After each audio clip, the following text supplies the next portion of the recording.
Halo mahasiswa Undira, Universitas Dian Nusantara. Perkenalkan saya Dedi Indra Prastia dan teman saya Aulia Sintana Fitri. Kami dari kelompok 3, mata kuliah Perbankan Syariah dengan dosen pembimbing Ibu Purwani Puji Utami, SE, MPD. Kali ini kami akan membahas mengenai produk dan jasa perbankan syariah. Sebelum masuk ke produk dan jasa perbankan syariah, perlu kita ketahui apa itu perbankan syariah.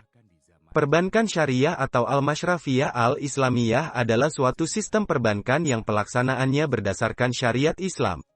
Pembentukan sistem ini berdasarkan adanya larangan dalam agama Islam untuk meminjamkan, atau memungut pinjaman dengan mengenakan suku bunga yang bersifat riba, serta larangan untuk berinvestasi pada usaha-usaha yang bersifat haram.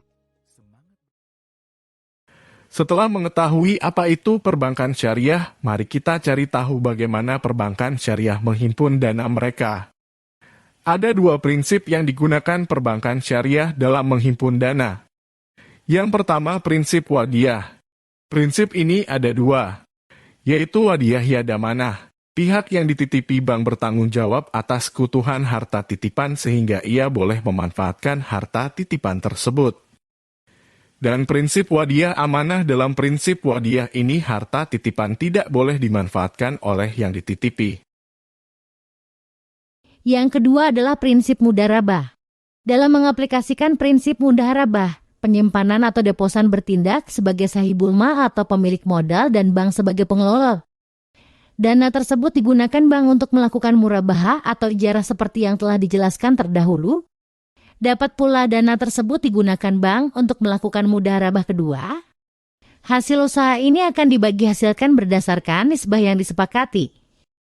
Dalam hal bank menggunakannya untuk melakukan mudharabah kedua, maka bank bertanggung jawab penuh atas kerugian yang terjadi. Rukun mudharabah terpenuhi semua. Ada mudharib, ada pemilik dana, ada usaha yang dibagi hasilkan, ada nisbah dan ada ijab kabul.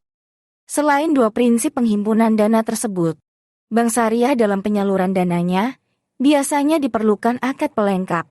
Ini juga tidak ditunjukkan untuk mencari keuntungan, namun ditunjukkan untuk mempermudah pelaksanaan pembiayaan.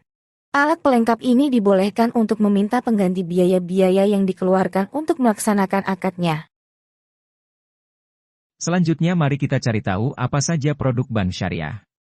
Bank syariah memiliki beberapa jenis produk, tentunya produk yang ditawarkan oleh bank syariah, telah disesuaikan dengan akad syariah, dan telah diakui oleh Dewan Syariah Nasional Majelis Ulama Indonesia atau DSN MUI. Produk-produk tersebut antara lain. Pertama adalah tabungan syariah. Tabungan syariah terikat dengan adanya kesepakatan atau akad antara nasabah dan bank, yaitu akad mudharabah, tentang simpanan yang pengelolaannya diberikan kepada bank dengan sistem bagi hasil. Bank syariah berperan mengelola dana simpanan untuk disalurkan sebagai modal usaha produktif yang sesuai dengan prinsip syariah.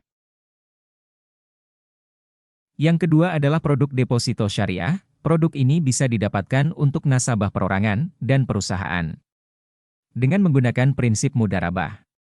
Deposito syariah bisa ditarik setelah jangka waktu simpanan telah berakhir atau jatuh tempo.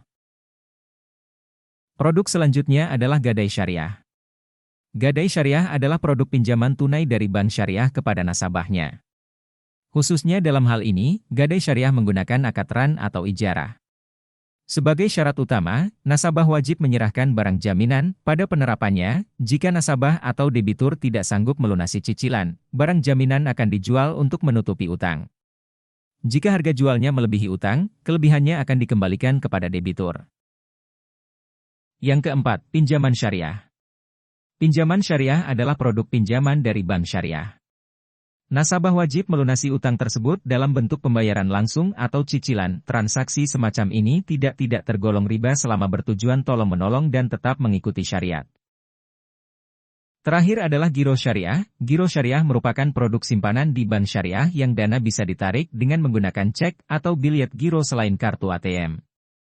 Nasabah giro, disebut juga dengan giran, bisa dari perorangan atau badan hukum yang membutuhkan kemudahan bertransaksi dalam jumlah yang sangat besar kapan saja. Setelah mengetahui produk-produk bank syariah, mari kita cari tahu bagaimana bank syariah menyalurkan dana mereka. Bank syariah menyalurkan dana mereka menggunakan beberapa prinsip, diantaranya 1. Prinsip simpanan murni al-wadiyah. Prinsip simpanan murni merupakan fasilitas yang diberikan oleh bank syariah untuk memberikan kesempatan kepada pihak yang berlebihan dana untuk menyimpan dananya dalam bentuk al-wadiyah. 2. Prinsip bagi hasil sirkah adalah prinsip yang menggunakan dua produk pembiayaan, yaitu pembiayaan musyarakah. Transaksi ini adalah pembiayaan antara nasabah baik satu orang atau lebih yang bekerja sama dengan bank syariah dengan menggunakan akad tertentu dengan dilandasi keinginan untuk menaikkan nilai aset yang mereka miliki. Pembiayaan mudharabah adalah bentuk kerjasama antara dua pihak atau lebih, yang mana sohibul mahal atau pemilik modal mempercayakan sejumlah modal kepada pengelola dengan perjanjian pembagian keuntungan.